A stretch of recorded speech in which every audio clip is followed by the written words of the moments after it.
Assam premier club championship. Assam cricket সন্থাৰ উদ্যোগত আৰু বোকাখাত ক্ৰীড়া সন্থাৰ সহযোগত আয়োজিত হৈছে ৮ম সংখ্যক অসম প্ৰিমিয়াম ক্লাব চেম্পিয়নশ্বিপ। যোৱা ৮ জানুৱাৰীৰ পৰা আৰম্ভ হোৱা এই ক্ৰিকেট প্ৰতিযোগিতাত মুঠ ১৫টা দলে যোগদান কৰে। বোকাখাতৰ ৰাজহুৱা খেলপথাৰত আজি অনুষ্ঠিত হোৱা কাজিৰঙা স্পৰ্টছ আৰু লিটল ষ্টাৰৰ মাজত হোৱা প্ৰতিযোগিতাত খেলুৱৈসকলে উন্নত মানৰ খেল প্ৰদৰ্শন কৰি দৰ্শকক আপ্লুত কৰে। ক্লাব চেম্পিয়নশ্বিপ যোৱা ৮ তাৰিখৰ পৰা অনুষ্ঠিত হৈছে, কি জনাব এই বিষয়ে? প্ৰতি বছৰে আমি দেখিছোঁ যোৱা কিছু বছৰৰ পৰা আমাৰ খেলখন অনুষ্ঠিত হৈ আছে অসম ক্ৰিকেট সন্থাৰ তত্বাৱধানত, বোকাখাত ক্ৰীড়া সন্থাৰ তত্বাৱধানত, অসম ক্ৰিকেট সন্থাৰ উদ্যোগত। গতিকে ভাল হৈছে। আমাৰতো বাৰু এতিয়া খেলিছোঁ, আমি আমাৰ টীমৰ এটা ৰেজিষ্ট্ৰেশ্যন আছে, পঞ্জীভুক্ত হয় ক্ৰীড়া সন্থা। গতিকে আমি এনেধৰণে ভাবোঁ যে এনেধৰণৰ প্ৰতিযোগিতাখনে প্ৰতিভা বিকাশত আমাৰ যথেষ্ট সহায় হ'ব।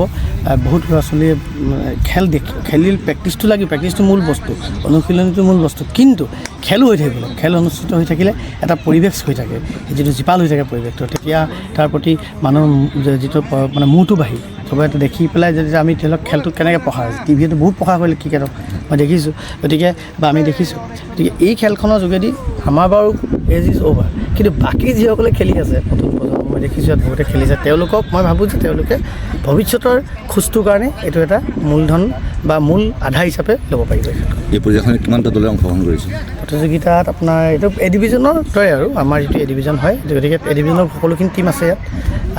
অসম প্ৰিমিয়াৰ চেম্পিয়নশ্বিপ ক্ৰিকেট চেম্পিয়নশ্বিপত এ ডিভিজনৰ যিখিনি টীম থাকে গোটেইখিনি ইয়াত আছে।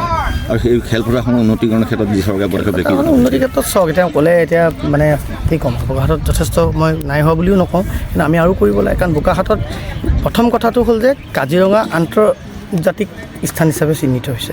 তাত হোটেলৰ পৰা আদি কৰি বিভিন্ন সুবিধা আছে, যিখিনি কাইলৈ ডাঙৰ খেল অনুষ্ঠিত কৰিবলৈ গ'লে ভাল, যদি তাৰ বিশাল এটা আকাৰত পৰিৱেশ এটা হয়, তেতিয়া তাতে প্লেয়াৰ একমেণ্ডেশ্যনৰ পৰা মানে ষ্টাফ একমেণ্ডেশ্যনৰ পৰা আদি কৰি বহুত সুবিধা আছে বোকাখাতত। সেইকাৰণে মই ভাবোঁ যে এতিয়া যিমানখিনি আগবাঢ়িছে তাতকৈ আমি আৰু অলপ ঘূৰাটো মানে অশ্বমেধৰ ঘূৰা দৰে যোৱাব লাগিব। আমি লাহে লাহে গৈ থাকিলে নহ'ব, বহুত জেগাতো ষ্টেডিয়াম হৈছে। গতিকে মই সেইকাৰণে ভাবোঁ আমি সকলোৱে একত্ৰিত হৈ আমি কাম কৰি আছোঁ। গতিকে মই ভাবোঁ যে আৰু হ'ব বুলি মই ভাবোঁ।